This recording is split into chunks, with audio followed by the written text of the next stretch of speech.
안녕하세요. 존경하는 쏠쏠TV 구독자 여러분, 성찰과 힐링의 코디네이터입니다. 가방 하나에 1000만 원이 넘고 코로나 때에도 가격 올렸던 명품 잘 아시겠지만 패션 선두기업인 샤넬입니다. 그런데 샤넬의 설립자인 코코 샤넬은 아버지가 가족을 버려서 수녀에 의해서 자라났던 어려운 시대가 있었죠. 랄프 로렌도 가난한 러시아의 유대인 이민자의 아들로 태어났죠.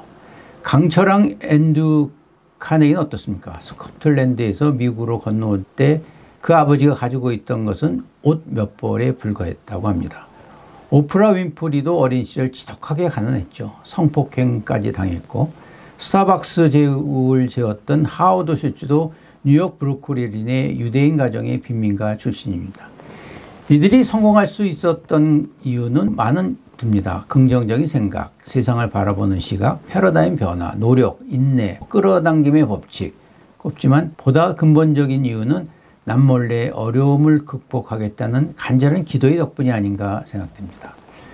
미국 빈민가의 한 젊은 부부가 생활고로 어려움을 겪고 있었습니다. 노력은 하지만 결코 벗어날 길이 없었죠. 남자는 영화배우를 꿈꿨던 사람인데요. 영화관의 안내원, 피자 배달부, 청소부, 심지어는 성인물 배우까지 했지만 상황은 나아지지 않았습니다. 암흑의 터널은 계속되었죠. 이럴 때 남자의 30번째 생일날 그의 부인이 조그만 케이크를 사들고 제발 이 지긋지긋한 가난에서 벗어나게 해주세요 라고 기도를 했습니다.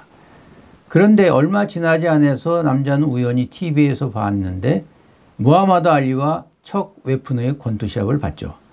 처절한 경기였지만 관중들은 약자가 끝까지 시합에 해내는 모습을 보고 환성을 지르는 모습을 보고 그는 반나절 만에 권투에 관한 시나리오를 작성하게 됩니다. 그리고 그 시나리오를 들고 영화사를 찾아다녔죠. 그러나 결과는 번번이 거절당했습니다.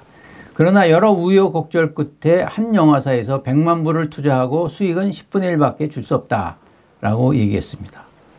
그러나 그 제안을 거절할 수 없었죠. 그 제안을 받아들여서 영화는 28일 만에 소스피드로 만들어집니다.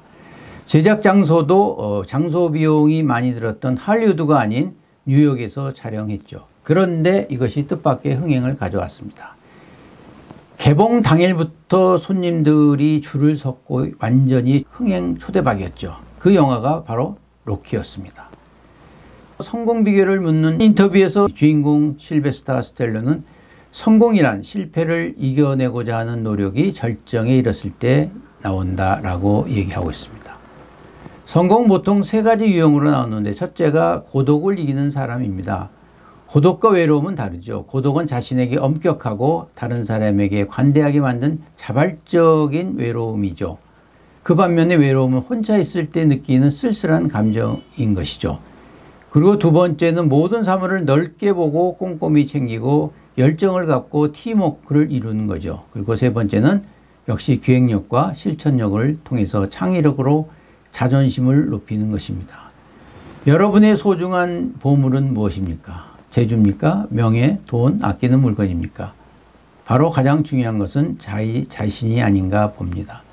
명검을 지닌 사람은 자신의 가치를 알기 때문에 자신을 소중하게 여기죠. 내 안에 명검의 보물을 가진 사람은 함부로 상자 안에서 꺼내지도 않습니다.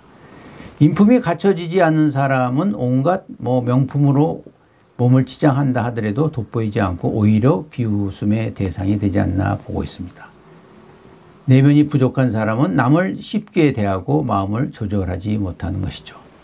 하늘은 기다리는 자에게 모든 것을 줍니다. 희망을 찾고 두드리는 자에게 성공의 얼굴이 비춰질 것입니다. 저와 여러분은 희망에 베팅하는 우리가 되었으면 합니다. 고맙습니다.